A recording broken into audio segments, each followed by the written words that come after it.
Hello, thank you for joining me for your weekly forecast for week commencing the 15th of May. This is the last 6 days that the Sun will be transiting its way through the sign of Taurus. This is going to be joined on Tuesday by Mercury. Mercury was in the sign of Taurus through to the 22nd of April when the retrograde took it back into Aries. The retrograde itself first began on the 9th of April, and at that time Mercury was at 4 degrees in Taurus. By the end of this week, two things are going to happen. Mercury returns to that location, but the Sun also waves au revoir and moves into the sign of Gemini. So what does this all mean? I certainly think anything to do with the tangible side, the more practical side of life in terms of finances, living within our budget, making sure that we're living our lives in a grounded kind of way, is strongly influenced by the Sun in Taurus. But also, this sign is ruled by Venus.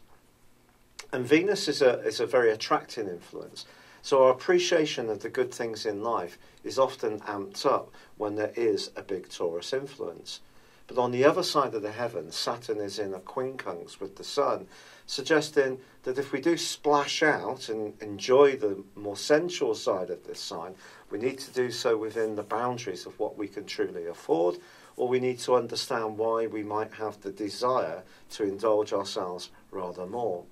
But in a much more positive way, I think Mercury returning to the point when the retrograde began does give us a chance to unravel any kind of issue that has bogged us down or blighted us since that second week of April. Now, Venus itself does continue in the sign of Aries, where it's in detriment, but it's still got a kind of flavour to it. It's a desire to make things happen. It's quite an interesting location for Venus, I always feel. But it is forging a beautiful link with Neptune this week.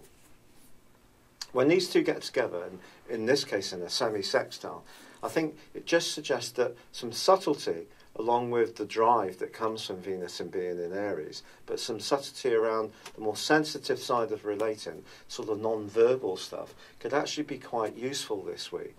Now, Neptune itself, through to the middle of the week, continues to square to Mars. And this is a tricky influence, there's no doubt about it.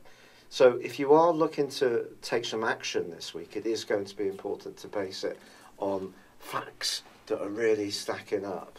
Don't necessarily believe what you're told. But if you are sure of where you stand, Mars' continuing angle to Jupiter through to Wednesday can see us make some bold steps forwards, which could well pay off really well. Now, by Friday, there is a quarter moon in the sign of Aquarius. This suggests that the more principled side and the more idealistic side of life could clash with the earthier one. Not a great time in the following week to mix business with pleasure.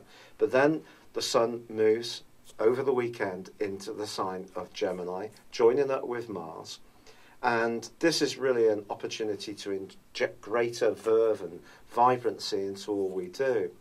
Of course, Gemini is known to be very mentally bright and lively, and this can be a time, therefore, that we feel that we want to articulate our ideas more, but also it's an opportunity to get a bit more on the move and embrace a more physical lifestyle, especially if it's a time when you're looking to get away and go on a holiday. You may want to get a bit fitter, a bit more toned up in order to hit the beach. But this is a great time to share your ideas or to absorb those of other people. But in general, life is going to get much more upbeat. There's going to be a faster tempo to things. And it's going to be an interesting phase for us all. It's been a real pleasure being with you. Thank you for joining me. Good luck and goodbye for now.